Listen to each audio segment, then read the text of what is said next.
at this time, all right? Everybody, please make sure all food is hidden, and do not just set it under a stroller, under a bench, under a wagon. Those places he will find them immediately. Okay, are we good? Is it secret? Is it safe? Here we go. This is a type of bird you would typically see circling really high up in the sky, or perhaps even feasting along the roadsides. Anybody have a clue for this one? Vulture, that's right. There are two species of vultures found here in this country. There's a turkey vulture, which has a red head, and the black vulture, which we're going to meet right now. Lords and ladies, please welcome Igor the black vulture. Give him a big welcome. Now, this type of bird is vital to our environment because they help to clean it up of all the dead and decaying animals that would otherwise spread disease throughout the land. They're valuable for that purpose because they're very tolerant and even immune to a lot of diseases. I'd like to introduce everyone to Neo, the great horned owl. Give him a big welcome, everybody. Now, this is an extremely common owl to this area. This one is a male. In birds of prey species, females are larger in overall body weight and size than males by about 1/3. So if you've seen a bigger one around here, it was likely a female because they appear to be much bigger.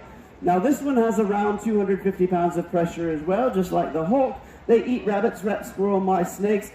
And does anybody know what the horned owl's favorite food actually is? I'll give you a hint. It's black and white and smelly all over. That's right. So it's a really good thing he does not have a sense of smell.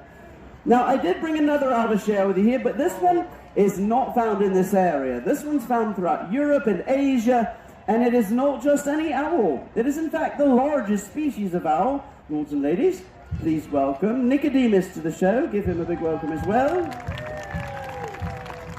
Now you can see the size difference between the two of them. They are both males, but this one is called the Eurasian eagle owl, and it is considered to be the largest type of owl on Earth.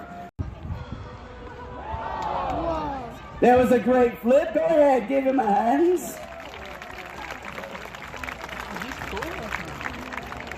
Now comes the fun part, getting that lure away from him. We're gonna, he's got about 325 pounds of gripping power in those feet, and he's just killing it right now, which makes him a bit dangerous.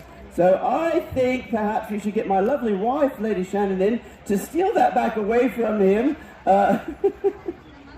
She just needs a little encouragement, I think, that's all.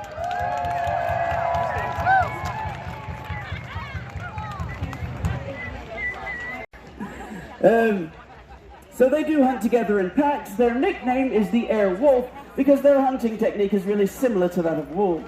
What they will do is get together in groups, 5, 10, 20 or more. Some of them will actually get down on the ground on foot and chase prey out from the underbrush.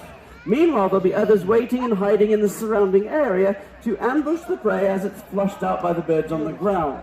It's called cooperative hunting, and it's really rare for a bird to do. Now, this bird is found starting around southwest Texas, Arizona, New Mexico, southern California, throughout South and Central America as well. And it's found right here in this area, even out in the deep desert, where there's not a lot of tall buildings or trees that they can hunt off of.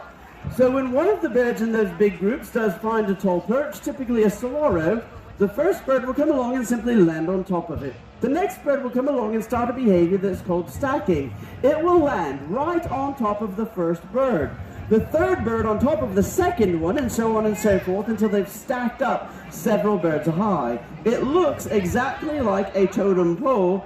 Most of the birds do start their molt very shortly for the summertime, and it takes about 2 to 3 months for them to shed all of their feathers out and be ready for the next hunting season. Now, let's talk a little bit about him.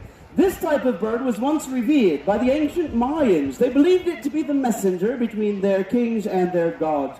They called them king's birds. Today we call them the king vulture. Now, as to the reason he does not like men, it's not because he's ever been mistreated or abused or anything like that. He was an accidental hatch at a zoo where he was primarily raised by the lady zookeepers. But whenever he needed to be treated for medical reasons or to be groomed in some way, the guys would come around and help restrain him because he's such a big bird. Consequently, 35 years later, he still has that stuck in his head. And we might see something interesting here. The only man that can actually handle Ray is Dave. We don't know why, but we think it has something to do with his hair.